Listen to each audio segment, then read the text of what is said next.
সুপ্রিয় শিক্ষার্থী বন্ধুরা 2024 সালে এসএসসি আইসিটি পরীক্ষায় দিনাজপুর বোর্ডের দ্বিতীয় অধ্যায় থেকে 7 নং যে সৃজনশীল প্রশ্নটি আসছিল সেটা ব্যাখ্যা সহ বিস্তৃতভাবে আলোচনা করব। তাই ভিডিওটি না টেনে প্রথম থেকে শেষ পর্যন্ত দেখে থাকো। তো এখানে ক নাম্বার যেটা দেওয়া আছে সেটা হচ্ছে নেটওয়ার্ক টপোলজি কি। এটা যদি এক কথায় বলি তাহলে এরকম হবে যে এক কম্পিউটার অন্য কম্পিউটারের সাথে কোন কৌশলে বা কোন প্রক্রিয়ায় যুক্ত থাকবে তাকেই নেটওয়ার্ক টপোলজি বলে।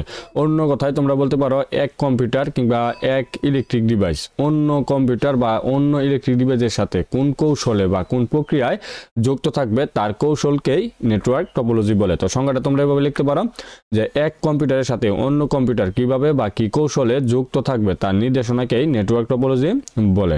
তারপরে খ নাম্বার যেটা আছে সেটা হচ্ছে ওয়াইফাই পাসওয়ার্ডের প্রয়োজনীয়তা ব্যাখ্যা করো। তো তার আগে বলে রাখি, তোমরা যদি আমার এই চ্যানেলটিতে নতুন হয়ে থাকো তাহলে এখন এই চ্যানেলটি সাবস্ক্রাইব করে রাখবা এবং পাশে থাকা বেল আইকনটি অন করে দিবা, যাতে করে এরকম ভিডিও ছাড়ার সাথে সাথে তোমরা ভিডিওগুলো পেয়ে যাও। আর তোমরা যারা এখনো 2023 এবং 2024 সালের সকল বোর্ডের সকল অধ্যায়ের সৃজনশীল এবং নৈবিত্তিক প্রশ্নের উত্তর এখনো দেখো নাই, তারা এই ভিডিও ডিসক্রিপশনে প্লেলিস্ট পেয়ে যাবা, সেখান থেকে ধারাবাহিকভাবে দেখে আসতে পারো।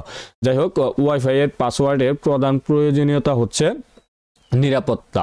তাছাড়া এই নিরাপত্তার পাশাপাশি অধিক ব্যবহারকারী যদি পাসওয়ার্ড না দেওয়া হয়, এটা ব্যবহার করে অনুমতি ছাড়াই, ইত্যাদি বিভিন্ন কারণ থাকতে পারে। তো এই বিষয়গুলো আসলে তোমাদের যে পড়ে লিখতে হবে তেমনটা না। ওয়াইফাই পাসওয়ার্ড কেন গুরুত্বপূর্ণ এটা তোমরা প্রত্যেকেই জানো, তোমরা নিজের বাসায় লিখে দিয়ে আসলেও কিন্তু এখান থেকে 2 থেকে 2 পাওয়া সম্ভব। যাই হোক, যারা পারবে না তাদের জন্য আমি এখানে লিখে দিচ্ছি যে ওয়াইফাই পাসওয়ার্ডের প্রধান প্রয়োজনীয়তা হলো নেটওয়ার্কের নিরাপত্তা নিশ্চিত করা। পাসওয়ার্ড ছাড়া ওয়াইফাই ব্যবহার করলে তথ্য চুরি হওয়ার সম্ভাবনা থাকে। পাসওয়ার্ডের মাধ্যমে নেটওয়ার্কে প্রবেশের অনুমতি সীমাবদ্ধ করা যায়, ফলে কেবলমাত্র অনুমোদিত ব্যবহারকারীরাই নেটওয়ার্কে প্রবেশ করতে পারে। সুতরাং নেটওয়ার্কের নিরাপত্তা নিশ্চিতে ওয়াইফাই পাসওয়ার্ড খুবই গুরুত্বপূর্ণ।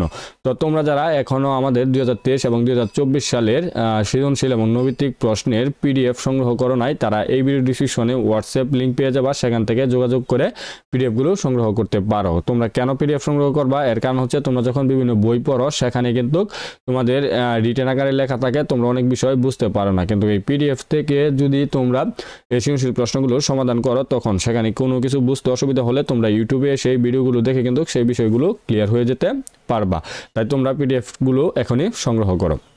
যাই হোক, আমরা চলে যাচ্ছি গ নাম্বারে কি বলছে, উদ্দীপকের চিত্র 1-এর কম্পিউটিং সার্ভিসটির সুবিধা বর্ণনা করো।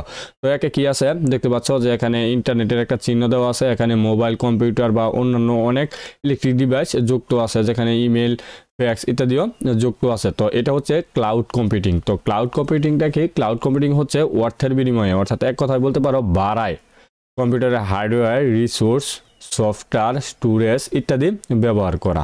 আর এই যে বাড়ায় তুমি বিভিন্ন জিনিস ব্যবহার করতেছো, এটাকে কম্পিউটার ভাষায় ক্লাউড কম্পিউটিং বলে, বা তথ্য যোগাযোগ প্রযুক্তির ভাষায় ক্লাউড কম্পিউটিং বলে। তো উত্তরটা তোমরা এইভাবে লিখতে পারো যে উদ্দীপকের চিত্র 1-এর কম্পিউটিং সার্ভিসটি হচ্ছে ক্লাউড কম্পিউটিং। নিম্নে নিচে এর সুবিধা বর্ণনা করা হলো। তো ক্লাউড ব্যবহার করে অপারেটিং খরচ যথেষ্ট পরিমাণ কমানো যায়, যেহেতু ক্লাউডের মাধ্যমে বাড়ায় বিভিন্ন হার্ডওয়্যার, রিসোর্স, সফটওয়্যার, স্টোরেজ ইত্যাদি ব্যবহার করা হয়। সেখানে কিনতে হয় না, কিনতে গেলে একটা জিনিস দেখা যায় 1 লক্ষ টাকা দরকার, সেখানে তুমি এটা 10,000 টাকায় ব্যবহার করতে পারতেছো।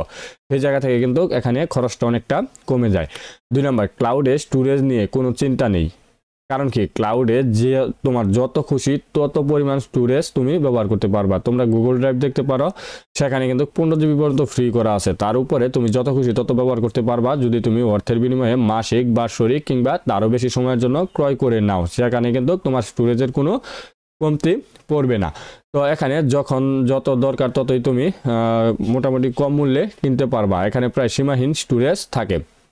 তো তারপরে 3 নম্বর যেটা আছে সেটা হচ্ছে ক্লাউডে রেজিস্ট্রিকৃত গ্রাহকরা তার ডেটাবেস ইন্টারনেটের মাধ্যমে যে কোনো অবস্থান থেকে যে কোনো সময় ডেটা অ্যাক্সেস করতে পারে। অর্থাৎ তুমি যে ডেটাবেজের বা বিভিন্ন তথ্য তুমি বা বিভিন্ন সফটওয়্যার তুমি ক্রয় করলা, সেটা যে তোমার এক কম্পিউটার দিয়ে ব্যবহার করতে হবে সেটা না। তুমি বিভিন্ন জায়গা থেকে বিভিন্ন জায়গায় বিভিন্নভাবে তুমি কিন্তু সেটা অ্যাক্সেসটা বিভিন্ন কম্পিউটারে ইনপুট দিয়ে তুমি কাজ করতে পারবা। তারপর 4 নম্বর যেটা আছে, ক্লাউড কম্পিউটিং এর গ্রাহক সফটওয়্যার সার্ভিস সহ সার্ভিস নিলে প্রয়োজন অনুযায়ী সফটওয়্যারও সুলভে ব্যবহার করতে পারবে।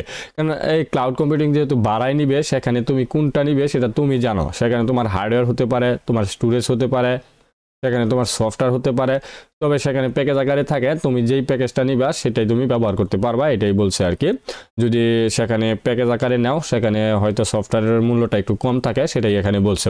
তারপর 5 নম্বরে ক্লাউড কম্পিউটিং সার্ভিস প্রদানকারী প্রতিষ্ঠানগুলোর কারিগরি দক্ষতা, ব্যাকআপ ক্যাপাসিটি অনেক বেশি, তাই কোনো ছোট প্রতিষ্ঠানে স্থাপিত নিজস্ব সেটআপের চেয়ে এগুলো বেশি নিরাপদ। তো এখানে যেটা বলছে সেটা হচ্ছে যে একটা প্রতিষ্ঠান অর্থাৎ যারা এই সার্ভিসটি দিয়ে থাকে তাদের কারিগরি দক্ষতা একটু বেশি থাকে এবং ব্যাকআপ ক্যাপাসিটি অনেক বেশি থাকে, যাতে করে ব্যবহারকারী কোনো দিক দিয়ে তাদের দুর্নাম করতে না পারে এবং যে সার্ভিসটা চায় সেটাই যাতে তারা পেয়ে থাকে।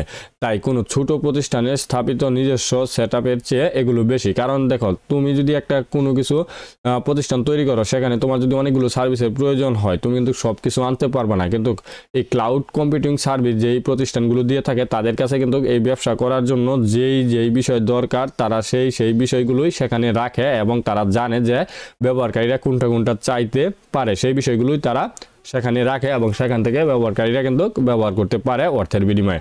তারপর 6 নম্বর তো নাই, হ্যাঁ, তো এটাই ছিল গয়ের উত্তর। তো আমরা চলে যাচ্ছি এখন বড় কথা কি বলছে, উদ্দীপকের চিত্র 2 এর আলোকে কমিউনিকেশন সিস্টেমের প্রয়োজনীয়তা বিশ্লেষণ করা। তো এখানে কি আছে, একটা মাউস আছে, এটা মেবি মোবাইল ফোন, এখানে ছোট অর্থাৎ ল্যাপটপ, প্রিন্টার, রিমোট ইত্যাদি আছে। তো এই যেই বিষয়গুলো আছে এটা হচ্ছে পার্সোনাল এরিয়া নেটওয়ার্ক, একেবারে পার্সোনাল এরিয়া নেটওয়ার্কের যে বৈশিষ্ট্য সেটা কি, ব্লুটুথ। তো চিত্র 2টা হবে কি, ব্লুটুথ। দেখো এখানে কিন্তু দূরবর্তী কোনো ডিভাইস এখানে নাই, এই যে গেমিং রিমোট, মাউস, মোবাইল ইত্যাদি এখানে কিন্তু আছে, ল্যাপটপ ইত্যাদি আছে। তো এটা হচ্ছে ব্লুটুথ। তো ব্লুটুথের কাজ কি, দেখো 100 মিটারের মধ্যে সে যোগাযোগ রাখতে পারে, এখানে কিন্তু ইন্টারনেটের কোনো প্রয়োজন হয় না, অর্থাৎ আমরা যেই ডাটাটা ব্যবহার করি সেটার কোনো প্রয়োজন হয় না ব্লুটুথের মাধ্যমে। এবং কাছাকাছি সময়ে যেটা কাছাকাছি থাকে অর্থাৎ 100 মিটারের মধ্যে থাকলে তারা ডাটা আদান প্রদান করতে পারে। তো এই বিষয়গুলোই আর কি ব্লুটুথের বৈশিষ্ট্যগুলো তোমরা লিখে দিবা। তো উদ্দীপকের চিত্র 2 হচ্ছে ব্লুটুথ, যা একটি ওয়্যারলেস কমিউনিকেশন সিস্টেম। নিম্নে নিচে ওয়্যারলেস কমিউনিকেশন সিস্টেমের প্রয়োজনীয়তা ব্যাখ্যা করা বা বিশ্লেষণ করা হলো। 1, কেবলের মাধ্যমে সম্ভব নয় এমন স্থানে যোগাযোগ ও ডেটা ট্রান্সমিশনে ব্যবহৃত হয় ব্লুটুথ। 2 নম্বর, নেটওয়ার্কের কভারেজের মধ্যে চলমান অবস্থায় যোগাযোগ স্থাপন করা যায়। দুর্যোগ বা যুদ্ধক্ষেত্রে দ্রুত যোগাযোগ স্থাপন করার জন্য বেশি উপযোগী। গুরুত্বপূর্ণ স্থাপনার নিরাপত্তা ব্যবস্থার ক্ষেত্রে এই প্রযুক্তি ব্যবহার করা হয়। রেডিও, টিভি, ব্রডকাস্টিং এবং ওয়্যারলেস কমিউনিকেশন ব্যবহৃত হয়। যে কোনো স্থান থেকে সরাসরি ভিডিও সম্প্রচারে এবং ইন্টারনেটের সুবিধা পেতে এই প্রযুক্তি ব্যবহার করা হয়। কোনো অপরাধী শনাক্তকরণ অথবা ভ্রমণকারীর অবস্থান কিংবা কোনো যানবাহন ট্র্যাক করার কাজে এই প্রযুক্তি ব্যবহৃত হয়। রাষ্ট্র পরিচালনায় দায়িত্বপ্রাপ্ত ব্যক্তিগণ একই সময়ে দেশের বিভিন্ন স্থানে ভিডিও কনফারেন্সিং এর মাধ্যমে প্রয়োজনীয়তা দিক নির্দেশনা ও রাষ্ট্রীয় কার্যক্রম পর্যবেক্ষণ করতে এই পদ্ধতি ব্যবহার করে থাকে। তারপরে 9 নম্বরে যেটা আছে, ভ্রমণরত যে কোনো যানবাহনের তথ্য সংগ্রহে, যেমন বাস বা ট্রেন গন্তব্য থেকে কত দূরে অবস্থান করছে তা জানতে এটাই ব্যবহৃত হয়ে থাকে। তো এই ছিল আমাদের 2024 সালে এসএসসি আইসিটি পরীক্ষায় দিনাজপুর বোর্ডের 2য় অধ্যায় থেকে আসা সৃজনশীল প্রশ্নের উত্তরটি। তো এখন যদি কোনো কিছু বুঝতে অসুবিধা হয় তাহলে অবশ্যই কমেন্টসে জানিয়ে দিবা, আমি সর্বোচ্চ চেষ্টা করবো তোমাদের বুঝিয়ে দেওয়ার জন্য। তো ভিডিওটি প্রথম থেকে শেষ পর্যন্ত দেখার জন্য তোমাদের অসংখ্য ধন্যবাদ। আসসালামু আলাইকুম।